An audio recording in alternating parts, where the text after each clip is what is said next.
এক অদ্ভুত উপলব্ধিতে পৌঁছতাম যা এ যাবৎ আমি অনুভব করিনি। গতকাল থেকে সম্পর্কটা আবার একটু ভালোর পথে।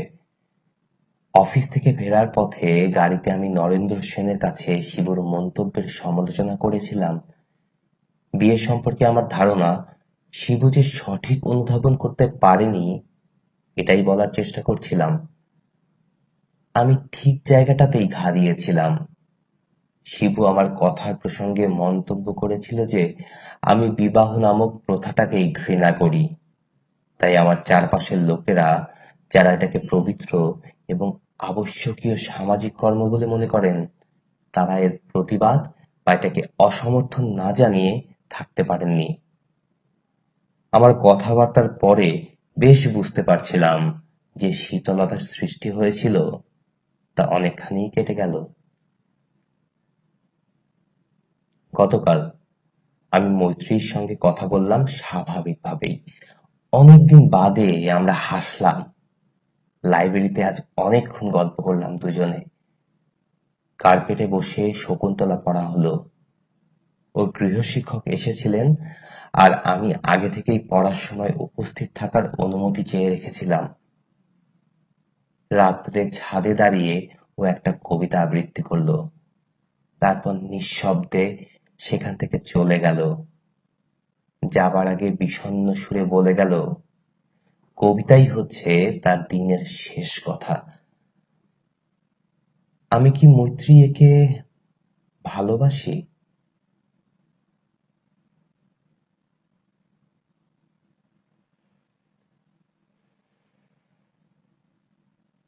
পরবর্তী মাসগুলোর ডায়েরির সংক্ষিপ্তসার।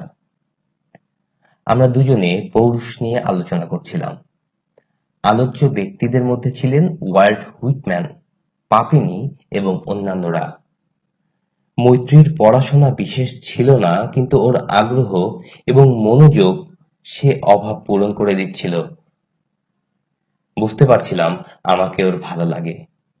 এ কথা ও স্বীকারও করেছিল। ও বলল ও আত্মসমর্পণ করতে চায় কবির কল্পনায় আঁকা কোনো নায়িকার মতো সমুদ্র সৈকতে, প্রচণ্ড ঝড়ের প্রারম্ভে। সাহিত্য। মৈত্রীর প্রতি আমার আসক্তি গভীর থেকে গভীরতর হচ্ছিল।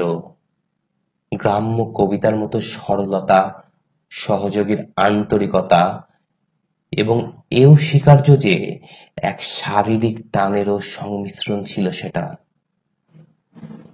কার্পেটে বসে পড়াশোনা করার সময় কখনো আলতো স্পর্শই ভীষণ বিচলিত করত। অনুভব করতে পারতাম ওর মধ্যেও এক চঞ্চলতা ছড়িয়ে পড়ছে। সাহিত্য আলোচনার মাধ্যমে আমরা পরস্পরকে অনেক কথাই বলতে পারতাম। সাহিত্য সাহায্য করছিল আমাদের মনের ভাব প্রকাশে। সরাসরি কোনো কথা না বলে কখনো কখনো মনে হতো আমরা দুজনেই পরস্পরকে চাই।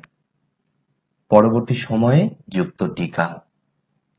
আমার ধারণা ঠিক নয়। সে সময় মৈত্রীর প্রেমের গভীরতা সম্পর্কে কোনো ধারণা ছিল না। খেলার ছলে, মেলামেশার অবাধ স্বাধীনতায় ও মোহগ্রস্ত হয়ে পড়েছিল। বেহজ প্রেম সম্পর্কে তার কোনো ধারণাই ছিল না। ডায়েরির পরবর্তী অধ্যায়। সেদিনটা ছিল আমার প্রথম রাত্রি। সন্ধ্যা থেকে রাত্রি 11টা অবধি আমি মৈত্রীর শোবার ঘরে।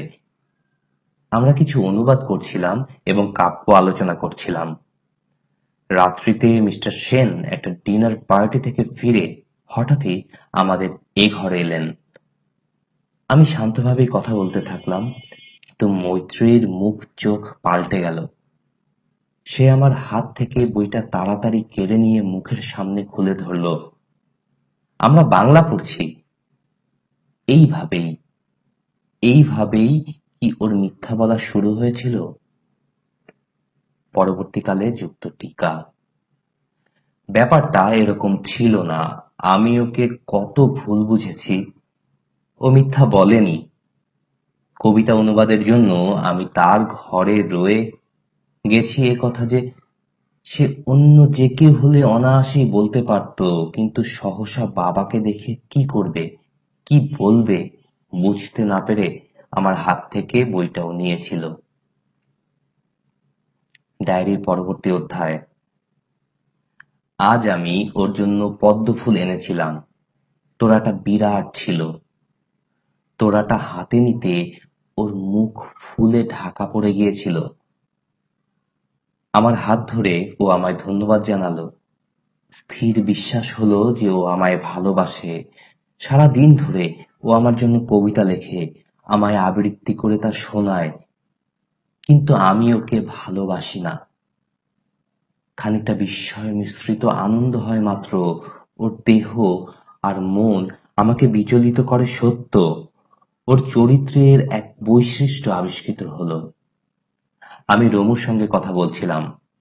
রমুকে সাবধান করে দিয়ে বললাম যে যে সমস্ত কথা আমায় বলল সেগুলো যেন শিবুকে আবার না বলে। ও আবার কি করবে? আমি ওসব জানি না। পরিবারের ঝগড়া সম্পর্কে আমার কোনো ধারণা নেই। শিবু ওকে শাস্তি দেবেই, যেভাবেই হোক, মৈত্রী জানালো। যেভাবেই হোক শব্দগুলোর উপর বিশেষ জোর দিয়ে। অতএব ও জানে। পরে সে বলছিল যে ভালোবাসা আর আবেগপ্রবণ কবিতার দ্বারা প্রভাবিত হয়ে সে কোনো পাগলামি না করে বসে।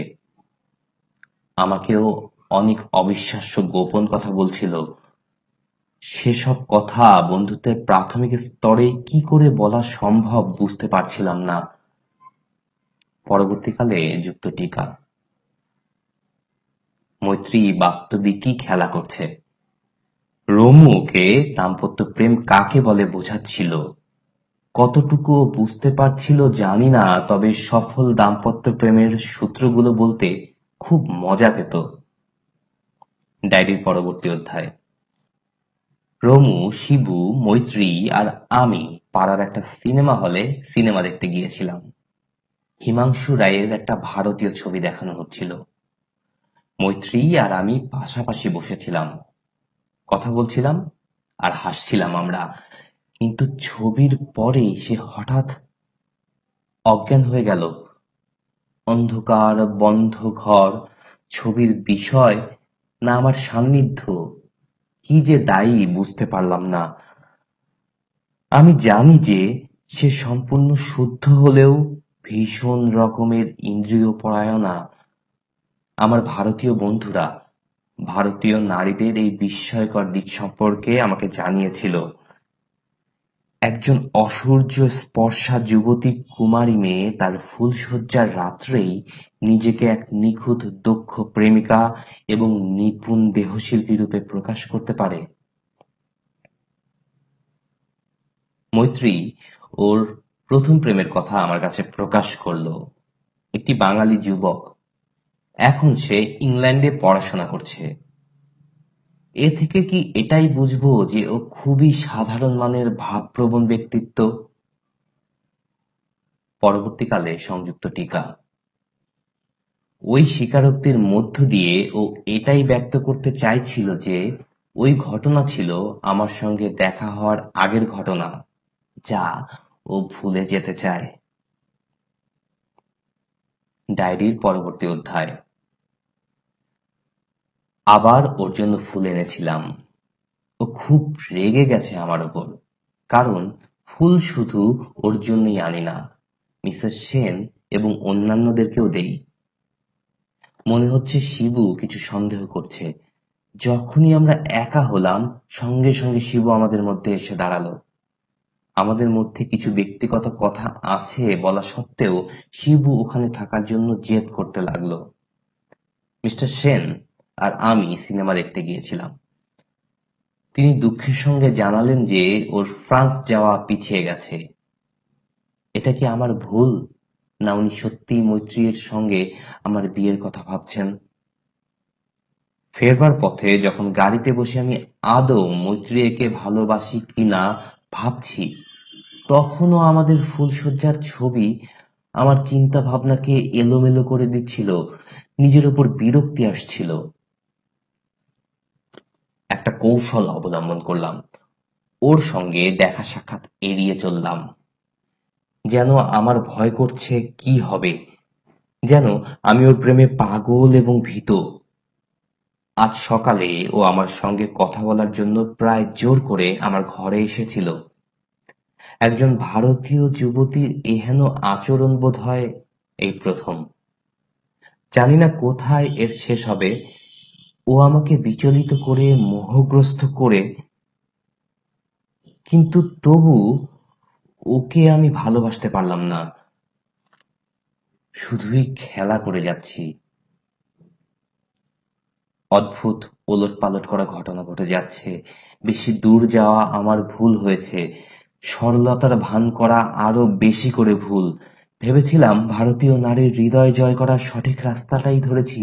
কিন্তু ও কেবলমাত্র একজন ভারতীয় নারীই নয়, ওর মধ্যে রয়েছে এক সহজাত বোধশক্তি যা কাজে পর্যবসিত করার জন্য ওর ছিল অসাধারণ ইচ্ছাশক্তি। পুরুষ নারীর পুজো করবে এটা ও একেবারেই পছন্দ করত না। এটাকে সে অমার্জিত এবং কুরুচির পরিচায়ক বলে মনে করত। ভীষণ বিদ্রূপ করত। ও এ ধরনের ঘটনার কথা শুনলে ভীষণ বিদ্রূপ করত। সে স্বপ্ন দেখত একজন পুরুষের নিম্ন স্তরের ভাবপ্রবণতা দমন করতে সমর্থ। আমার অবস্থান কি ওকে হতাশ করছিল? বাহ, বেশ ভালো। এই যদি হয় তো আমিও আমার কৌশল পাল্টাবো। আমাদের আগের কথাবার্তাতেই একথা পরিষ্কার হয়ে গিয়েছিল যে আমি উন্মুক্তভাবেই সব কথা বলতে পারি। ও কখন আসবে, আবার কখন আমার ঘরে বসে দুজনে গল্প করতে পারবো, এইসব ভেবে পাগলের মতো অধৈর্য হয়ে উঠছিলাম। আমার ব্যবহারে ওর প্রতিক্রিয়াগুলো আমি নজর করব। আমি প্রথমেই জানাবো যে ভালোবাসা পাবার কোনো আগ্রহই আমার নেই। আমি জানি ও আমাকে ভালোবাসে। ও ওটা লুকোতে পারে না। আমি জানি ও ক্রমশ আমার কাছে বাধা পড়ে যাচ্ছে। ২৪ ঘন্টা যদি আমরা একলা থাকতে পারি, আমি নিঃসন্দেহ যে ও আমার কাছে আত্মসমর্পণ করবে। হায় ভগবান! ও কেন আমায় অপমান করে? কেন ও বলল যে গতানুগতিক প্রেমকে ও ঘৃণা করে? অন্য কোনো নারী আমাকে এতখানি বিচলিত কোনো দিন করতে পারেনি। এই গরমের মাসগুলোতে কাজের চাপের পর আমার ইন্দ্রিয় দমন আমাকে পীড়া দেয়। মৈত্রীর সঙ্গে আমার বিয়ের কথাবার্তা আমায় ভীষণ ভয় পাইয়ে দেয়। এই বিয়ে হতে চলেছে, এটা আমি জানি। প্রতিদিন নতুন নতুন প্রমাণ আমার কাছে এসে হাজির হয়। মিসেস সেন নিজের ছেলের মতো আমায় স্নেহ মমতা দিয়ে আগলে রাখেন। মিস্টার সেন আমার পরিচয় দিতে গিয়ে বলেন আমার ছেলে।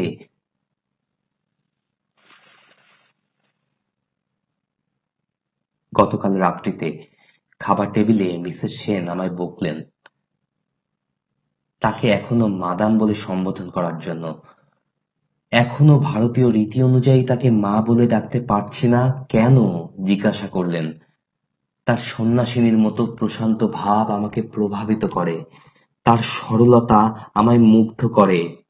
আমি তাকে ভালোবাসি। ঠাট্টা দিয়ে আমায় আক্রমণ করা হলো। শিবু চায় আমি ওকে মামা আর রামুকে মামি বলে ডাকি। যদিও রমুর এখন ১৭ও হয়নি। খুব মজা পেলাম। মৈত্রীকে নিয়ে সমস্যা, সামান্য কারণেই আমরা রেগে যাই। এই জাতীয় ঝগড়া দিনে অন্তত ২ বার হবেই। সে আমাকে শান্ত করার চেষ্টা করে যে সমস্ত উপায়ে সেগুলোর সঙ্গে সহানুভূতি, মমতা ছাড়া শারীরিক ছোঁয়াও থাকে। বাকি সময় আমার কাটে কাজ নিয়ে, বিরক্তিতে। আশা করি একদিন আমাদের এই আবেগ সর্বস্ব গোপন বন্ধুত্ব নিশ্চয়ই শেষ হয়ে যাবে। কিন্তু তা হলো না। রাগ ভেঙে যায়। বন্ধুত্ব জোড়া দেওয়ার জন্য আমি ওকে খুঁজি। আবার ওই আগে থেকে আমার কাছে ক্ষমা চেয়ে নেয়। আমাদের খেলা আবার শুরু হয়। মনে হচ্ছে নিজেকে বেশি দিন আর শাসনে রাখতে পারবো না। আজ ওকে প্রায় জড়িয়ে ধরেছিলাম। আমার শোবার ঘরে আমরা একাই ছিলাম। ওকে একবার জড়িয়ে ধরার প্রচন্ড ইচ্ছে করছিল। উভয়েই আমরা প্রচন্ড উত্তেজিত হয়ে পড়েছিলাম। অনেক কষ্টে ইচ্ছা দমন করে ওর হাতে শুধু একটা আলতো করে কামড় দিলাম। আমি নিজের কাছে নিজেই একটা ভয়ের বস্তু হয়ে উঠছি। পরবর্তীকালে সংযুক্ত টিকা। আমিই ভুল করেছিলাম। মৈত্রী এতটুকুও উত্তেজিত হয়নি। ও আমার মনোভাব বুঝতেই বিচলিত হয়ে পড়েছিল। ও শুধুই মজা করতে চেয়েছিল, তার বেশি কিছু নয়। আমি উল্টাপাল্টা ভেবে নিয়েছিলাম। ডায়েরির পরবর্তী অধ্যায়। মৈত্রীর মতো এইরকম অসাধারণ মেয়ে খুব কমই হয়। বিয়ের পর কি ও আর ৫ জনের মতো সাধারণ হয়ে পড়বে না? একদিন বিকেলে মৈত্রী আমার ঘরে এলো। ওর গায়ে ছিল রাজপুতানার একটা পোশাক। সেই পোশাকে ওকে প্রায় নগ্ন দেখাচ্ছিল। স্বচ্ছ কাপড়ের নিচে ওর বাদামি রঙের বুকের অল্প দেখা যাচ্ছিল। ওর গায়ের রঙের চেয়ে ওই অংশ ঈষৎ ফর্সা। আমি ভয়ংকর উত্তেজিত হয়ে পড়েছিলাম। মনে হচ্ছিল নিশ্চয়ই মিস্টার সেন বাইরে গেছেন আর ও এই সুযোগে ইচ্ছে করেই এইরকম উত্তেজক পোশাক পরে আমার ঘরে এসেছে। মিস্টার সেন থাকলে ওই রকম পোশাক পরতে ওর সাহস হতো না। কারণে অকারণে আমার ঘরে ও হাজির হয়। অকারণে ঝগড়ার প্ররোচনা দেয়।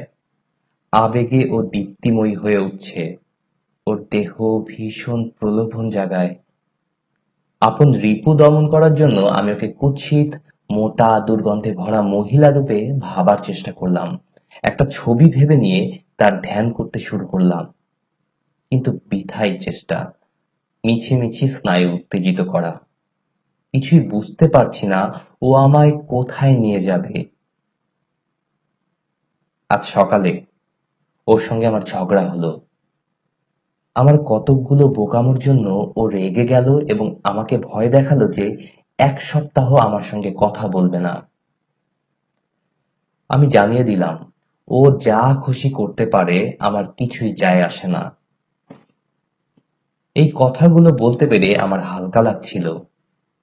এখন ভালোভাবে নিজের কাজে মন দিতে পেরেছি। রমু দূত হয়ে এসে আমার জানালো যে মহিলা কবি চুপসে গেছে। উত্তরে আমি জানালাম যে আমি একটুও রাগ করিনি, তবে মৈত্রী যা চালাতে চাইছে তা চালিয়ে যেতে পারে। তাহলে ধরে নিতে হবে যে সব মেয়েরাই এক। সর্বত্র একই সুর। ইউরোপ, এশিয়া, আফ্রিকা, বুদ্ধিমতী, বোকা, সৎ, নষ্ট চরিত্র, যা কিছু হোক। খাবার টেবিলে মৈত্রী আমার পাশে এসে বসল। প্রায় ১০০ বছরের পুরনো একটা দারুণ জমকালো শাড়ি পরে এসেছিল সে। মৈত্রী কাঁদছিল। কোনো কথা বলল না, সামান্য কিছু খেলো। মা সবই বুঝতে পারলেন। খাওয়ার পর আমাদের মধ্যে একটু বোঝাপড়া হলো। মৈত্রী আমাকে ভর্ৎসনা করলো ওকে বিনা দোষে অভিযুক্ত করার জন্য।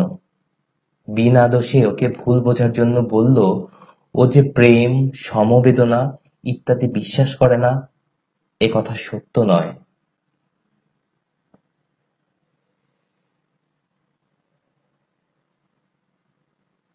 লড়াইটা চলছিল প্রায় মিনিট ১৫ ধরে। ওর হাত দুটো আমার হাতের মধ্যে ধরে আমি প্রায় চাপে গুঁড়িয়ে ফেলার জোগাড় করছিলাম।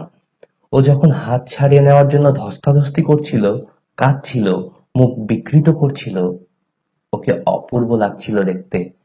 মনে মনে নিশ্চয়ই রবীন্দ্রনাথের কাছে প্রার্থনা করছিল। অবশেষে ও হার স্বীকার করল। পরিষ্কার বুঝতে পারছিলাম ওর মধ্যে এক অদ্ভুত ধরনের আনন্দ ছড়িয়ে পড়ছিল, যে আনন্দ ছিল বেদনা, শারীরিক সান্নিধ্যের উষ্ণতা আর ওর ওপরে আমার জোর খাটানোর অধিকার বোধের সংমিশ্রণ।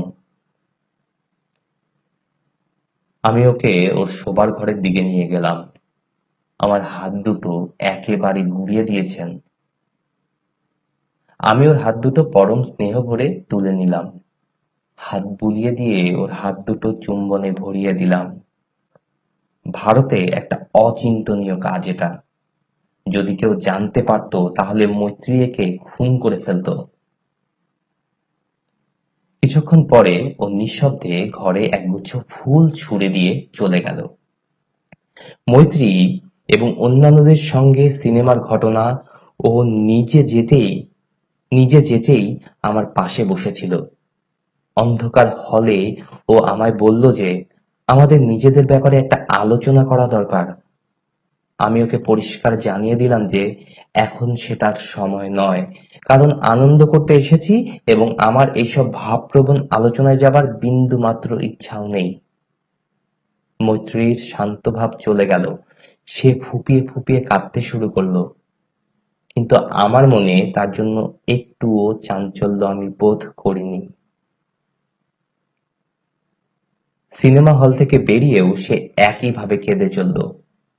আমি থাকতে না পেরে বেশ চেঁচিয়েই বললাম, মৈত্রেয়ী! ওই দিনই সন্ধেবেলা ও আবার আমার শোবার ঘরে এসে সালে মুখ ঢেকে কাঁদতে লাগলো। কেন কাঁদছে এই প্রশ্নের কোনো জবাব দিল না। একটু পরেই অন্যান্যরা আমার ঘরে যখন উপস্থিত হলো তখন আবার হাসিতে ফেটে পড়ল। মৈত্রীর কাছ থেকে কোনো কিছুর ব্যাখ্যা পাওয়া অসম্ভব। আজ দেখলাম অনেকটাই শক্ত হয়ে উঠেছে। একবার মাত্র কান্নাকাটি হলো আজ।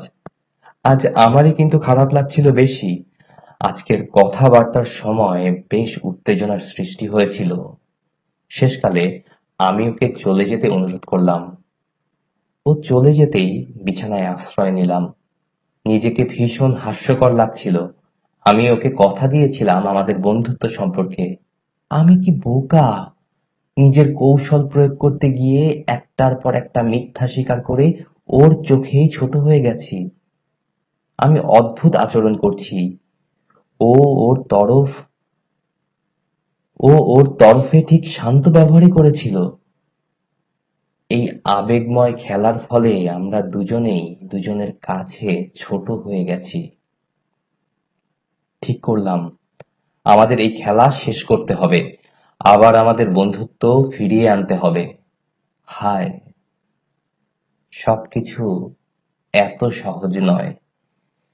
আমি ওকে ভালোবাসি, ভয়ঙ্কর ভাবেই বাসি। আবার আমি ওকে ভয়ও পাই। আমার প্রতি ওর অন্যায় ও স্বীকার করলো। ভয় আর আনন্দ এ দুয়ের মিশ্রণে আমার মধ্যে কি যে হয়ে চলেছে, নতুন নতুন সমস্যা আর চিন্তা, ভাবপ্রবণ আবেগহীন গভীর প্রেম কি সম্ভব? আমি ভাবপ্রবণ নই বা না হই, তাতে কি যায় আসে? আমার মনে কি বিষিয়ে গেছে? আমি কি আপন খেলাতেই দাস হয়ে পড়ছি? সকাল থেকে সন্ধ্যা অবধি আমি ছিলাম সুখী পুরুষ, আপ্লুত ছিলাম জীবনী শক্তির জোয়ারে আবার নতুন করে বাঁচার প্রেরণায়। আমি মৈত্রী একে বলতে প্রস্তুত ছিলাম, তুমি কি আমার স্ত্রী হতে চাও? আমি এখনো ওই কথা বলতে প্রস্তুত। ওর স্বামী হতে পারলে সত্যিই সুখী হব। ও এত পবিত্র, এত শান্ত। আজ বিকেলে মৈত্রীর সঙ্গে বিয়ে নিয়ে আলোচনা হলো। কল্পনা করার চেষ্টা করলাম আমি ওকে বিয়ে করেছি, ও আমার স্ত্রী, আমি এই পরিবারের কর্তা। জীবন কি বিস্ময়কর! আমি তৃপ্তি চাই আর চাই মানসিক শান্তি। বিকেলে মৈত্রী জানালো যে ওর মন খুব খারাপ। রবীন্দ্রনাথ ওকে কোনো চিঠি দেননি। রবীন্দ্রনাথ ওর গুরু, বন্ধু, আদর্শ এবং ভগবান। ও বলল ওদের যোগাযোগ সবাই ভালো চোখে দেখে, খাঁটি বাঙালি ভক্তি। আমার কি ঈর্ষা হচ্ছে? পরোক্ষভাবে ওকে অনেক গোপন কথা বলেছি। ও যখন সব জানে ঠিক করেছি ওকে বলে দেব যে আমাদের প্রেমেরও কোনো পরিণতি নেই। আমি কখনোই এমন কাউকে বিয়ে করতে পারবো না যে আগে অন্য কারো সঙ্গে প্রেম করেছে। আমার যে রাগ হয়েছে তাও বেশ বুঝতে পেরেছে। রাতের খাওয়ার পর আমাদের মধ্যে আর কোনো কথা হয়নি। এক লাইন লিখে জানিয়েছিল যে আমি ওকে অপমান করেছি। আমি কোনো উত্তর দেইনি। অপ্রত্যাশিত ঘটনা। কখনো রাগ হয়, আবার আনন্দও হয়। প্রেম বিষের মতো। বিয়ের স্বপ্ন দেখি, আমাদের সন্তানদের মানুষ চোখে দেখতে পাই, সমস্ত সময় নষ্ট করছি।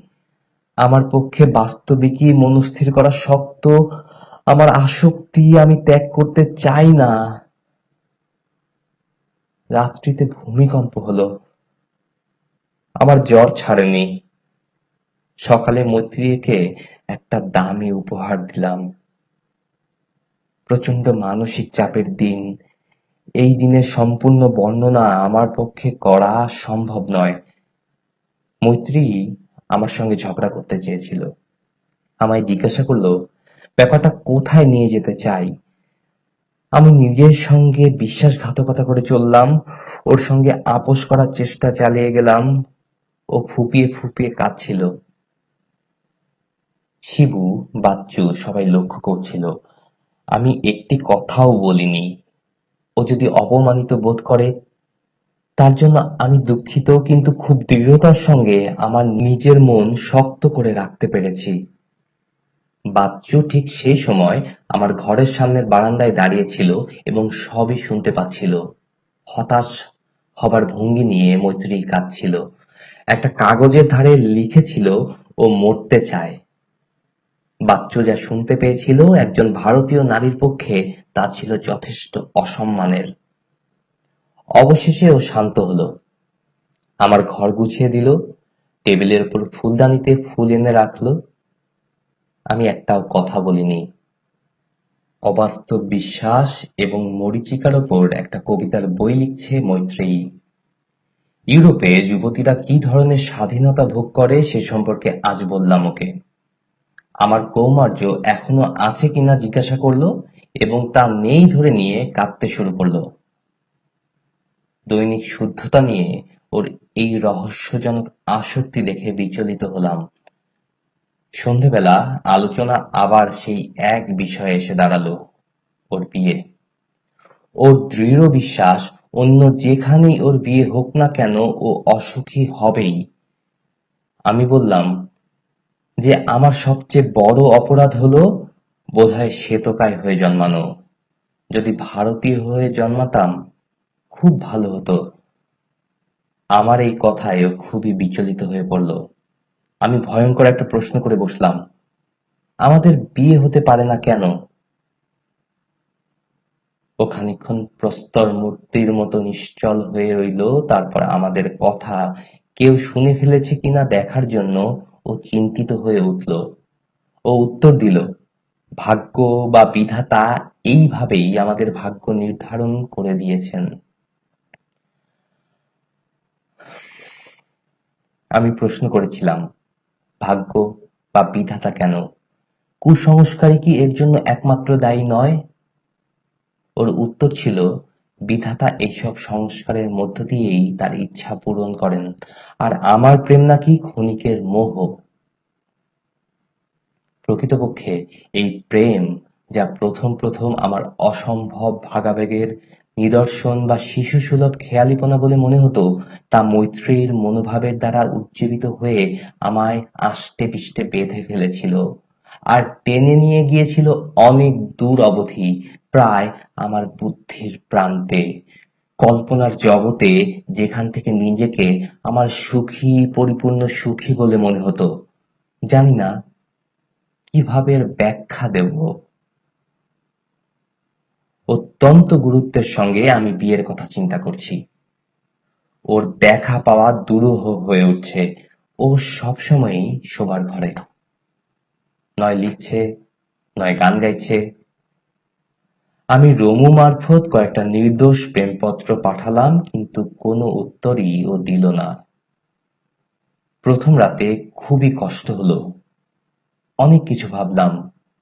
দ্বিতীয় দিনেও সে ভাবনা ছিল না তা নয়, তারপর এখন কিছুই নয়। লক্ষ্য করছি মৈত্রী ছাড়া বাঁচা এমন কিছু কঠিন নয়। কয়েকদিন পরে এক বিকেলে হঠাৎই আমার সঙ্গে হারুর দেখা। ওকে ওর স্বভাবের তুলনায় কম ছটফটে লাগছিল, কিন্তু চোখে সেই শয়তানের অভাব ছিল না। যা শুনছি সেটা কি সত্যি, অ্যালেন? তুই কি মিস্টার সেনের মেয়েকে বিয়ে করছিস?